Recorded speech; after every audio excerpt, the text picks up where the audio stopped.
Morning সকাল সকালে এসেছিলাম ছেলের রেজাল্ট নিতে। তো ছেলের রেজাল্ট দেরি আছে, তো ভাবলাম গ্যাস অফিসের বুকিং নাম্বারটা নিয়ে নিই।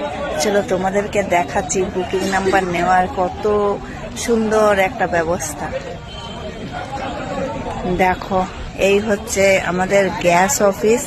হ্যাঁ, গ্যাস অফিস তো ক্লোজ, কিন্তু গ্যাস অফিসের বাইরে সকাল থেকে বইগুলো জমা হয়ে গেছে আর নাম দিয়ে দিয়ে ডাকছে যে গ্যাসের লাইন। কত লাইন, লম্বা লাইন। দেখো কি হারের লাইন চলছে রে ভাই, গাড়িতে গাড়িতে মানুষজনের ভিড় দেখো। হ্যাঁ, এই হচ্ছে আমাদের ভারতবর্ষের ব্যবস্থা। হ্যাঁ, গ্যাস নিতে গেলে, খেতে গেলে মানে কি হারে আমাদেরকে স্ট্রাগল করতে হয়।